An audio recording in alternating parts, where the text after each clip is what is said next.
गिरिराज सिंह जो सीमांचल में यात्रा कर रहे हैं उनको जानकारी का अभाव है और सीमांचल को बदनाम करने की साजिश है। जिस तरीके से नरेंद्र मोदी ने 2024 के लोकसभा चुनाव में पूर्णिया और सीमांचल के लोगों को घुसपैठ कहा।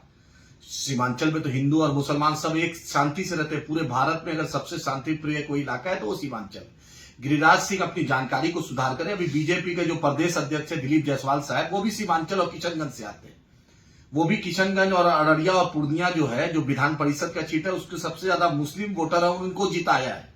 जब 2020 में नीतीश कुमार की दोबारा सरकार बनी तो डिप्टी सीएम जो तारकिशोर जी है वो भी सीमांचल कटिहार से आते हैं।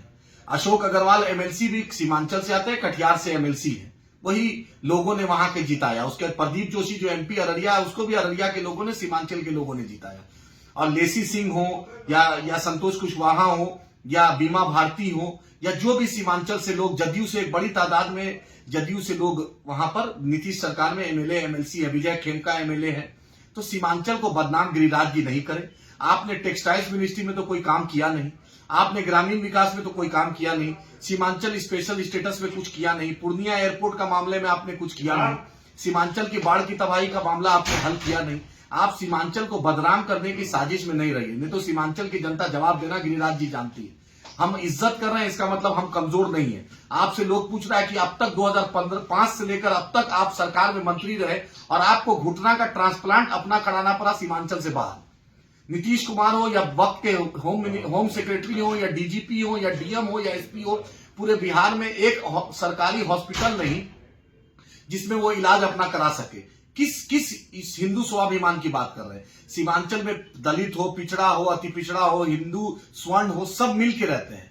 तो सीमांचल को बाढ़ की तबाही से रोकिए, सीमांचल में जो पलायन है उसको रोकिए, सीमांचल में फूड प्रोसेसिंग प्लांट कीजिए, सीमांचल को, पूर्णिया को बिहार की उपराजधानी का दर्जा दिलाइए, पूर्णिया का जो बेंच का, हाईकोर्ट बेंच का मांग है वो कीजिए, पूर्णिया एयरपोर्ट को चलाइए, पूर्णिया में कुछ टेक्सटाइल्स इंडस्ट्री लगवाइए। मिडिल ईस्ट का जितना पैसा सब गुजरात में लग रहा है, लेकिन सीमांचल में, बिहार में, झारखंड में, बंगाल में और उत्तर प्रदेश में नहीं लग रहा है। मुसलमानों के यहां से वोट, पैसा आ रहा है, इन्वेस्टमेंट होगा गुजरात में, लेकिन गिरिराज जी को इतना भी शर्म नहीं आती है कि कटिहार, पूर्णिया, अररिया, किशनगंज हो या बारसोई हो या आपका फारबिसगंज हो या आपका पूर्णिया सिटी हो, यहाँ के ट्रेन में जो बड़ी बड़ी तादाद में भर के जो लोग पलायन कर रहे हैं, गुजरात जा रहे हैं, हरियाणा जा रहे हैं रोजी रोजगार के लिए, छठ में इतनी दिक्कत हो रही है उनको आने में, ईद में, बकरीद में इतनी दिक्कत होती है, गिरिराज जी आपको ये नहीं दिखता है। तो अपने डिप्टी सीएम पूर्व तारकिशोर जी से पूछिए, अपना प्रेजेंट प्रदेश अध्यक्ष दिलीप जायसवाल जी से पूछिए, जो मंत्री भी है और भाजपा का प्रदेश अध्यक्ष भी, वो भी सीमांचल किशनगंज से आता है। तो ये दोहरा मापदंड नहीं चलेगा। नीतीश कुमार की जवाबदेही है कि गिरिराज जी को लगाम कसे, क्योंकि आप होम मिनिस्टर भी हैं और चीफ मिनिस्टर भी हैं।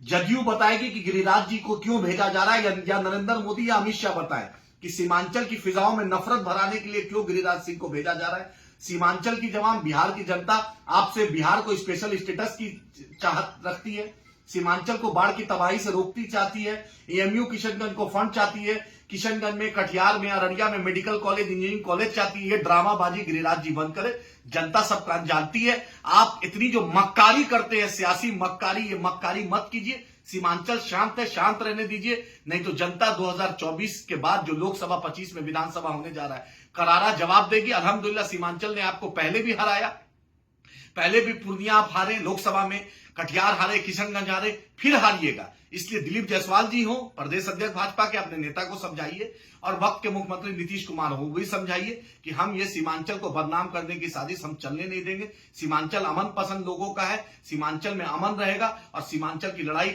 मजलिस इत्तेहादुल मुस्लिमीन बैरिस्टर असदुद्दीन ओवैसी साहब की क़यादत में, अख्तर उल ईमान साहब की क़यादत में आखिरी सांस तक इंशाअल्लाह हम लड़ेंगे।